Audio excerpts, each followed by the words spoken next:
मगरमच्छ निकला है। आज कांग्रेस पार्टी की पार्लियामेंट्री स्ट्रेटेजी कमेटी मीटिंग थी। सीपीपी की चेयरपर्सन श्रीमती सोनिया गांधी जी की अध्यक्षता में कांग्रेस प्रेसिडेंट मल्लिकार्जुन खड़गे साहब थे, एलओपी श्री राहुल गांधी जी थे और सारे सीनियर लीडरशिप थी। उसमें बहुत सारे इश्यूज को हम लोगों ने डिस्कस किया।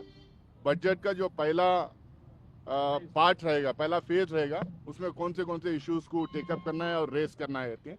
सबसे बड़ा इशू जो एमर्ज होकर आया है मनरेगा का जो इशू है, जिसको हम लोगों ने बहुत डिटेल में डिस्कशन किया और उस इशू को इम्पोर्टेंस दे के इस पहले वाले सेशन में उसको हम लोग रेस करेंगे। उसके साथ में एसआईआर का जो इशू है, पूरे देश भर में कई मेंबर्स अलग अलग स्टेट से जो आए थे, उन्होंने ग्राउंड रिपोर्टिंग की है, किस तरह से एसआईआर का एक्सेसेस एवोक क्रिएट किया, किस तरह से कंफ्यूजन क्रिएट किया, किस तरह से वोटिंग राइट छीन रहे। तो ये डिस्कशन करने के बाद एसआईआर के इशू को बहुत जोर शोर से हम लोग उठाने जा रहे हैं। उसके साथ में एनवायरमेंटल इश्यूज हैं, खासकर अरावली वाला मामला है, ग्रेट निकोबार प्रोजेक्ट वाला मामला है, उसको हम टेकअप करेंगे।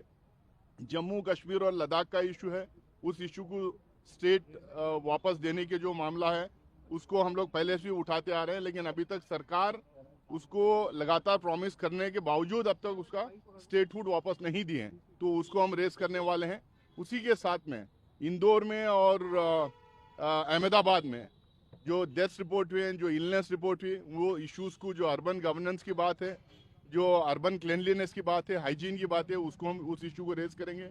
उसके अलावा जो सबसे इम्पोर्टेंट इशू देश के सामने है, जो फॉरेन पॉलिसी का इशू, जहाँ पे टैरिफ्स की बात हुई है, लगातार यूएस थ्रेटन कर रहा है, रशियन ऑयल को लेकर थ्रेटन कर रहा है। ये फॉरेन पॉलिसी में जो डिविएशन आ रहा है, जिससे हमारी इकोनॉमी पे लगातार जो मार पड़ रहा है, उसको हम रेस करेंगे। उसके अलावा जो लगातार रुपी गिर रही है, जिसकी वजह से बहुत सारा डिसरप्शन इकोनॉमी में हो रहा है, उसके वजह से बहुत सारे हमारी इकोनॉमी में कंफ्यूजन क्रिएट हुआ है, बहुत सारे नुकसान जो हमारे एमएसएमई सेक्टर को उसकी वजह से हो रहा है, और सारे सेक्टर को, इकोनॉमिक सेक्टर को उसकी वजह से जो नुकसान हो रहा है, इस इशू को भी रेस करेंगे हम लोग।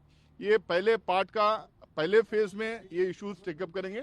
सेकेंड फेज के लिए फिर पार्लियामेंट्री स्ट्रेटेजी कमेटी मिलेगी और उन सारे इश्यूज को फिर उसको दोबारा देखा जाएगा। यूजीसी को लेकर